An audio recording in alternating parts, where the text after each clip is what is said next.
Ini kitab I'anatul Thalibin juz 2 halaman 302. Qala Rasulullah sallallahu alaihi wasallam, Innallaha azza wa jalla iftarada ala bani Israila shauma yaumin fis sanah wa huwa yaumu Asyura. Rasulullah bersabda, Allah mewajibkan kepada Bani Israel untuk puasa satu hari di dalam satu tahun, yaitu puasa Asyura. Puasa Asyura itu wa huwa al-yaum al-ashiru minal Muharram, yaitu hari ke-10 dari Muharram. Fasumu, maka berpuasalah. Jadi disunahkan kita berpuasa pada tanggal 10 Muharram. Wa wasi'u ala iyalikum fihi, dan berbuatlah keluasan, memberi harta kepada keluargamu, orang tuamu, mertuamu, istrimu, anakmu di tanggal 10 Muharram.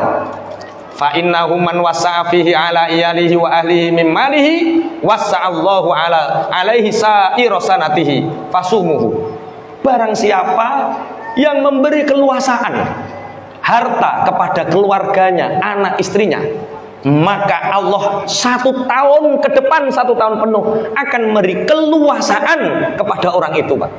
Disunahkan tanggal 10 Muharram anak memberi hadiah kepada orang tua, kepada mertua. Disunahkan kepada suami untuk memberi hadiah kepada istrinya, Pak. Sekarang baru tanggal 1. Tanya nanti ketika pulang menjelang tidur, Ibu, iya Papa, minta hadiah apa? Besok tak kasih pada tanggal 10 Muharram untuk hadiah. Minta mobil, Pak. Aduh, iya. Temen saya, Pak, karena saking meyakini hadis ini, istrinya betul minta mobil. Baik, mah. Di rekening dilihat ada 15 juta. Ini bisa beli mobil tapi sedan tahun 79. Enggak apa-apa, Ma. Untuk Mama apa yang tidak, ini 15 juta tak belikan sedan tahun 79, Pak. Alhamdulillah sering mogok dalam 1 tahun. Tapi karena janji Rasulullah ini, Pak, belum genap 1 tahun, Pak, suaminya diberi rizki sama Allah bisa beli Brio baru, Pak. Saya tahun 2013 itu punya uang hadiah untuk mertua 25 juta, Pak. Saya matur sama mertua, Bu, ini ada uang 25 juta, tak kasih hadiah untuk Ibu, tak umrohkan, Bu, ya. Mertua bilang sama saya, Nak, umroh bisa besok, Nak, tapi rumah Ibu ini banyak yang bocor, takutnya roboh, tolong bangunkan saya rumah. Aku yang mikir, Pak, umroh 25 juta selesai, Pak, rumah 50 juta belum jadi rumah, Pak. Tapi karena saya punya ini pesan dari Allah, ha toha mertuamu njaluk omah, berarti nek ratusan kamu dapat miliaran, nek puluhan kamu dapat ratusan.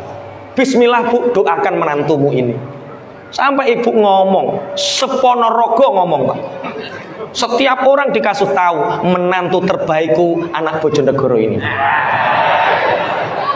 Kalau nggak percaya, temui sendiri mertua saya. Tak buatkan rumah, Pak. Alhamdulillah 5 bulan sampai 6 bulan rumah selesai, Pak. Betul, rezeki itu mengalir deras. Karena apa? Hadiah yang diberikan kepada keluarganya di tanggal 10 Muharram. Bu, nanti malam langsung plek, Pak, ayo. Iki sing ibu-ibu ngaji malam ini kok cocok tenan ya. Nanti dapat hadiah, tapi ya biqadril iktifa lah, hadiah nggak harus mewah. Hadiah itu sesuai dengan kadar kemampuan kita. Siapa yang memberi hadiah berupa harta kepada istrinya, anaknya, mertua, orang tuanya, insya Allah Allah memberi janji, Rasulullah memberi janji, tahun depan Allah akan meluaskan rizkinya. Allahumma. Berarti sunnahnya 1 berpuasa, 2 memberi hadiah kepada keluarga tercinta. Tanggal 10 Muharram itu adalah tanggal di mana Nabi Adam disucikan oleh Allah dari semua kesalahan. Nabi Idris ditempatkan di tempat yang mulia. Nabi Nuh diselamatkan dari banjir bandang. Nabi Ibrahim diselamatkan dari apinya Raja Namrud. Kemudian Allah menurunkan Taurat kepada Nabi Musa. Dibelahnya laut oleh Nabi Musa. Nabi Yusuf keluar dari penjara dan lain sebagainya. Ini fadilah-fadilah 10 Muharram. Jadi 10 Muharram itu hari yang sangat istimewa. Ibu pernah dikasih hadiah sama suami tanggal 10 Muharram? Belum, berarti besok saatnya. Kasih hadiah, insya Allah semua berkah. Allahumma amin. Wa man ahya lailata Asyura bil ibadah faka'annama abadallahu ta'ala mitla ibadati ahli samawati sab'i. Barang siapa malam 10 Asyura melaksanakan ibadah, maka malaikat langit 1 sampai 7 pahalanya semua diberikan kepada orang itu. Maka kalau bisa, monggo malam 10 Muharram bisa melaksanakan sholat tasbih, melaksanakan sholat sunnah mutlak atau sholat-sholat yang lain, baca Quran atau yang lain, pahala malaikat yang beribadah di langit 1 sampai 7 diberikan semua kepada kita. Kemudian, waman tasaddaqa fihi bisadaqatin faka'annama lam yarudda sa'ilun qattu. Barang siapa bersedekah dengan sedekah di tanggal 10 Muharram, maka orang itu seperti tidak pernah menolak satupun orang yang meminta. Makanya ngapunten, sedekah niku ada 2, Pak. Ada sedekah tatawu, ada sedekah jariah. Sedekah tatawu iki kaya ngekeki anak yatim, kaya ngekeki fakir miskin, kaya ngekeki wong tuwa, iku namanya sedekah tatawu, sedekah sunnah. As-shadaqatu tatawu niku tadfa'ul bala, yang bisa menolak bala itu sedekah sunnah tatawu. Ada sedekah jariah. Sedekah jariah bangeten masjid lantai 3 nggak punya lahan parkir kok bangeten. Mbok ya ndang dibantu wong 1,5 M.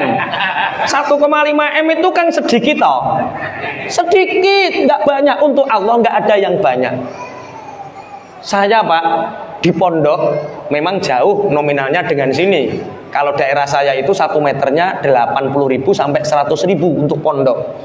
Di sini berapa juta tadi? 6.500.000. Mahal? Tidak ada yang mahal untuk Allah. Nah, dijak sedekah menencek. Menencek. Sadar aku lagi anu. Bahas sedekah nggak ada yang cemluwit. Ono sing ngrasani sebentar lagi sorban keliling. Enggak, di pengajian saya enggak ada sorban keliling. Kita harus punya izzah. Orang Islam itu harus kaya, harus punya izzah. Namanya jangan talangan, Pak Ketua. Ganti wakaf manfaat. Wakaf itu ada 6 macam. Di Fathul Wahab, di Fathul Mu'in, semua diterangkan, termasuk wakaf adalah wakaf manfaat. Wakaf manfaat itu tidak hanya tenaga, keringat keluar, tidak. Uang digunakan, kemudian uangnya dikembalikan, itu punya jariah, Pak. Namanya wakaf manfaat. Tapi kalau bisa minjami masjidnya 200 juta, besok kembalinya 175 juta. Kalau bisa. Toh kalau nggak bisa tetap 200 juta, dia punya pahala wakaf, namanya wakaf manfaat. Besok jangan diulangi talangan lagi, nyahingi BMT sampean. Masjid punya program namanya wakaf manfaat.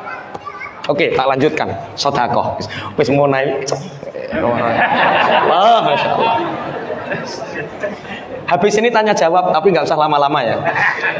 Waman masaha fihi ala ra'si yatimin au ahsana ilaihi faka'anna ma ahsana ila aitami waladi adam kullihim.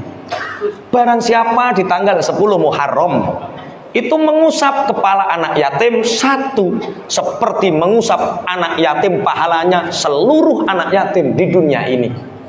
Tapi mengusapnya pakai sunnah. Mengusap anak yatim itu dari ke belakang ke depan. Mengusap anak teman tidak yatim dari depan ke belakang. Kalau ada orang anaknya teman kok diusap dari belakang ke depan, iku ndongakno bapak endang mati, bojone ndang rondo. Ki mbok paham ora? Paham maksudnya ya. Jadi mengusap anak yatim itu dari belakang ke depan, kalau mengusap anaknya teman dari depan ke belakang. Anak yatim mendoakannya, jabbarallahu yatamaka. Semoga Allah nambeli menjadikan kamu sukses sebab yatimmu. Wa ja'ala min abika khalafan, dan Allah menjadikan bapak pengganti yang lebih baik. Doanya seperti itu. Ngapa lo bahasa Arab kok kangelan yo ngono. Nah, sukses